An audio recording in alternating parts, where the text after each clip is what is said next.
There's no key to success, but the key to failure is trying to please everyone. So just do you.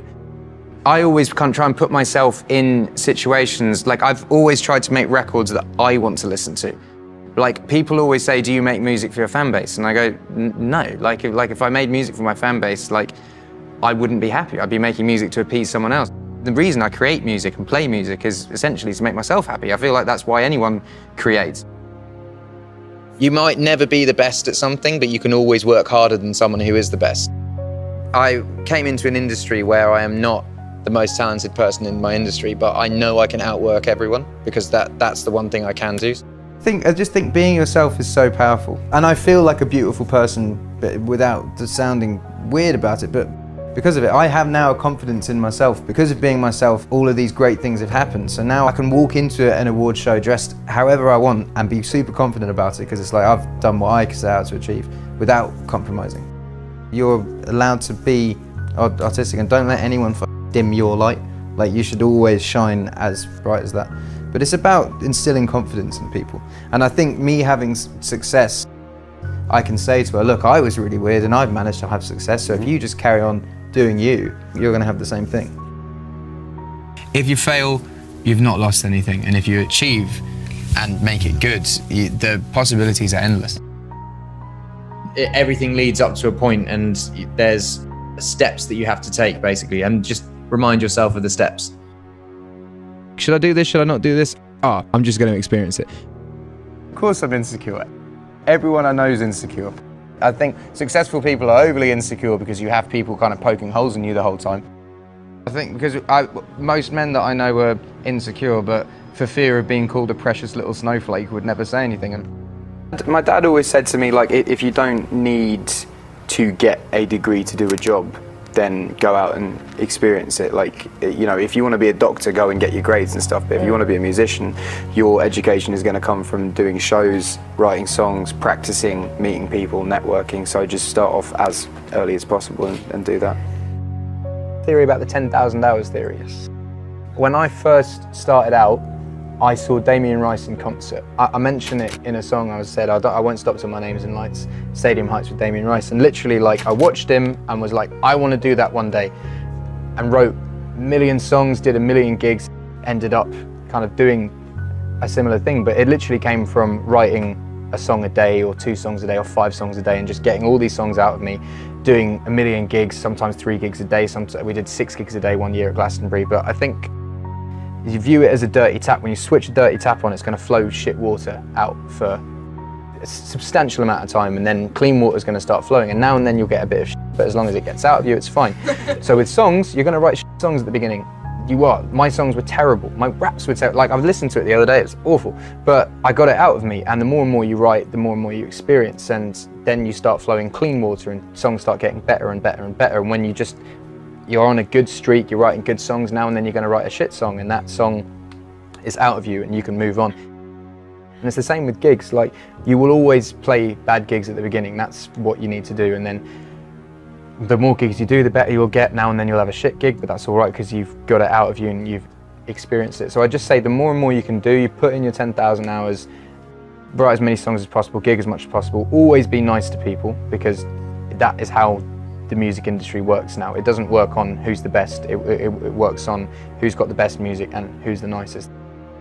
The key is not to be swept up. I'm an artist, but I'm still a human being. I'm not a pop star. You know, I'm still a normal guy that grew up in the countryside, and as all my friends are still the same. I drive a Mini Cooper, I shop in the same supermarket. I feel like the moment you lose that, you start losing your audience, because people can't relate to you. So you just have to be human. When people say artists are born with talent, you're not. You have to really learn and really practice. I've always had an ethos of just working harder than anyone else that I admire and respect, and trying to portray and be nice. My dad always told me, choose someone you admire and work harder than them and be nicer than them. I don't know, there's a few things, but someone said something to me the other day when I was in the studio, and he said, dare to suck, which I thought was a really, really good thing where you're not afraid to fail. I think that's a really good thing for a musician to have. So yeah, dare to suck, basically. I want to stress the point that it's not, stuttering is not a thing you have to be worried about at all. And even if you have quirks and weirdness, you shouldn't be worried about that. The people that I went to school with were the most normal and were the coolest when we grew up. Like I was telling Emily earlier that one of the cool kids from school now does my plumbing. So that's a fact. That's a fact. So my thing that I wanted to stress most tonight is not necessarily to shed light on stuttering or make it a thing. Is to just stress to kids in general is to just be yourself, because there's no one in the world that can be a better you than you. And if you try to be the cool kid from class, you'll end up being very boring and doing plumbing for someone. And yeah, it's just be yourself, embrace your quirks. Being weird is a wonderful thing. My goals and dreams, I've said this a million times, my goals and dreams are always to play Shepherd's Bush Empire and have a gold album. And with the week the album came out, we played Shepherd's Bush Empire and the album went gold. And then from there, it's just kind of gone.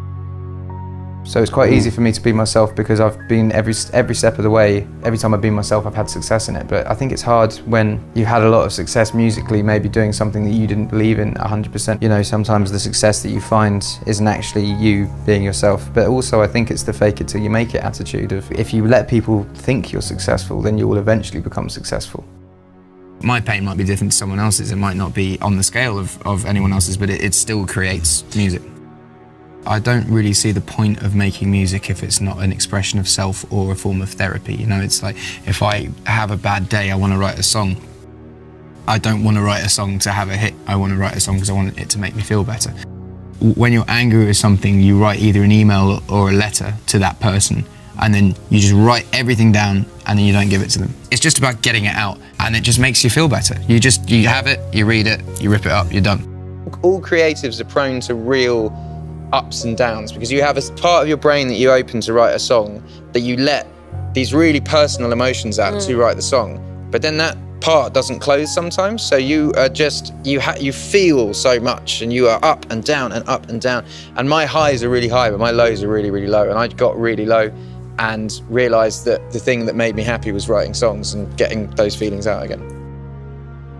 I find I've been working on it for the past eight years, and whether it be getting rid of a phone and only answering emails like, you know, twice a day, or whether it's like cutting down my friendship group to the bare minimum just so I trust everyone, or whether it's living in the countryside in the middle of nowhere and kind of closed off a bit from reality. I think all of these little things are in place to protect my mind, and it's all working, I think.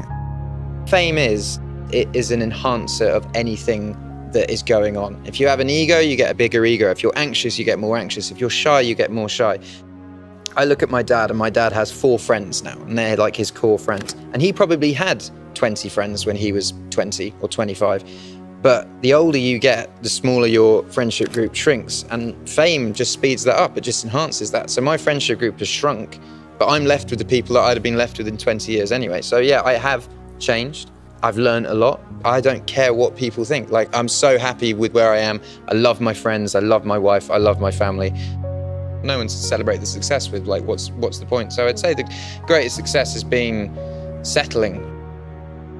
I want a 30-year career, not a 5-year career. I don't want to do it all up. You know, we could have done stadiums a lot earlier on. We could have done arenas a lot earlier on. We could have released 5 albums in 5 years, but it's a marathon, not a sprint. And I remember being around a lot of my contemporaries that were doing so much better than me, and my manager being like, just slow down, just slow down, just slow down. And now I'm still here 6 years on and they're not. And I think you like, the whole music industry, you just need to just pace yourself. Just take time to make great albums. You don't have to stick out music all the time to stay relevant. You'll stay relevant by making great records, and to make great records, you have to spend a lot of time to do them. If you don't aim for the top of the mountain, how are you ever going to get halfway?